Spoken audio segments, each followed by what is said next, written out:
Are action-adventure films, drama films, horror films, any film that you enjoy out there. It was just nice to go to the theater and sit back, relax, eat your popcorn, have your soda, and just have a good time.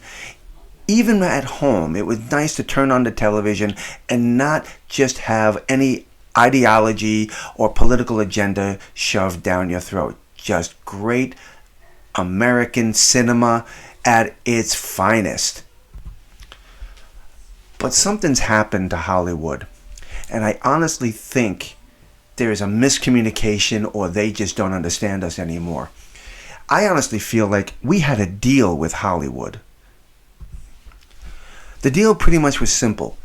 We go to the theater, and if we enjoy the movie that they're showing, we come back and beg for more. Hollywood, you make us these great action films, and we will come and patronize you, show you the love with all the cash that you want, as long as you make us good films. Doesn't have to be top quality film. It could just as long as it was a good story to tell. But as I said, I believe we had a deal with Hollywood. They provide us with the good entertainment, we give them our cash. But it's almost like they broke their end of the agreement. So now we're going to them and saying, hey, Hollywood, what's the deal? You promised us good entertainment. We're meeting our end of the deal. What's up with you? What's going on? Why are you doing this? What's the reason? I lied. James Mangold admits he is maligning Indiana Jones' character, says audience will have to readjust and retool their brains for this guy. Alright, so the article is coming from Bound to the Comics. Indiana Jones and the Dial of Destiny director James Mangold admits what many feared that he, Disney, Lucasfilms, would do to Indiana Jones. They are maligning his character in a similar fashion to how Rian Johnson did to Luke Skywalker.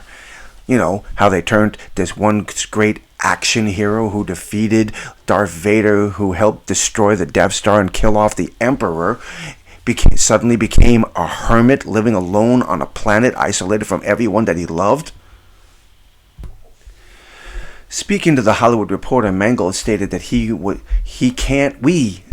can't hide from where we are in our lives, nor can Indiana Jones. I wanted to follow Harrison's own lead and simply deal with it straight on. It's not just a movie about a hero in twilight years who is called back into action. It's more than just that. It's his bones might ache. It's that his soul might ache, or that some of his optimism or sense of fitting into the world might have evaporated. Alright, so listen to this part here. Mangold then justifies his decision to malign the character, saying the mistakes you can make in a movie is, well, we've seen it all in movies before. It is where someone is of a ripe age, but the entire movie is continuing this charade along with them as they are not that old. Excuse me, this is ridiculous. It really is.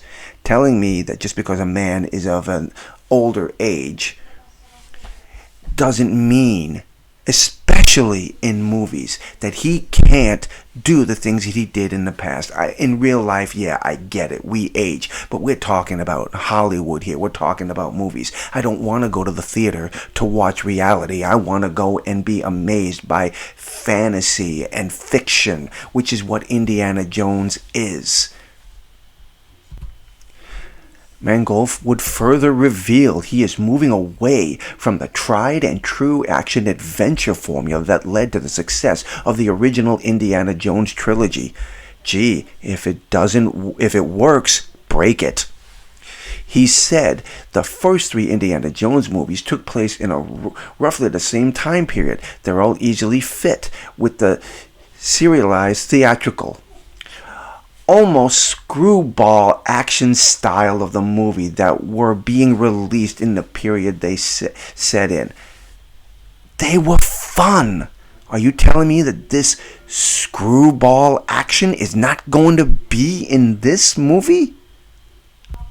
The challenge for director Spielberg on Crystal Skull, and for me on this one, how do you move forward in new decades where the world is no longer seen in such clear demarcation of black and white and good and evil, where whole concept of raiding tombs and fighting over relics is looked at in a different way?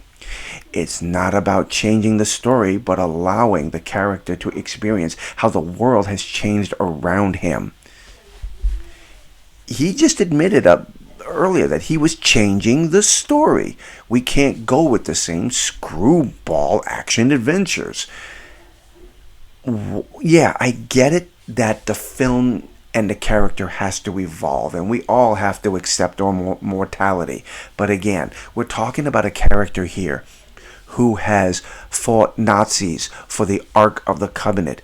He has seen spirits wipe out an entire, well, actually he had his eyes closed when the event took place, but the spirits from the Ark wiped out the entire Nazi army on the island. He watched Molaram pull a heart out of a body while the man is still alive. The heart outside the body is still beating, and he crushes it. At the same time, we have in The Last Crusade where a knight from the Crusades is still alive and well, and the villain of the film drinks a cup that is not of Christ, and it ages the man rapidly. And you're gonna try and tell me that that this Indiana Jones is going to be so stale and sad, forgetting about all the things that he's done over the years and witnessed? I'm having a hard time with this. And the very idea that you can't tell gray areas from good and bad, this is Hollywood we're talking about here. You'll love this part here. Mangold went on to push the idea that everything is gray now, and somehow in the past it was all black and white, with any historian's worth of his salt would point out is a complete and utter lie. I mean, my God, he's out there trying to tell everybody that Indiana Jones and his travels through history would have been nothing but a black and white type story. You know your good from your bad. But what's going on right here, oh, it's too gray, it's too politicized now. Who is your friends? Who's your enemies? We can't tell anymore. Okay, people, so Indiana Jones is going to come out this summer in the Dial of Destiny.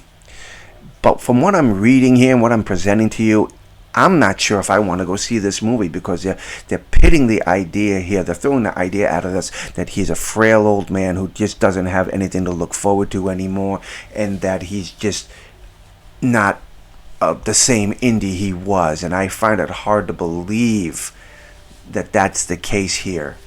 This would be so sad if that was it. I mean, think about the trailer that dropped during the Super Bowl, where he's on the airplane and Phoebe Waller-Bridge somehow is dangling from the plane, and he's yelling at her, "What are you doing here?" as she struggles to get on the plane. "I'm here to save you." Oh, please. This is ridiculous. Okay, people, I'm going to end the video, but I'd like to hear your thoughts and comments on Indiana Jones and the Dial of Destiny and what Mangold is saying about this. Is this a movie you're going to see? Do you think that he's right and that we should be putting our mortality, our age into the films like this? Tell me what you think about this. I really want to hear from you, my friends. And until the next time, God bless.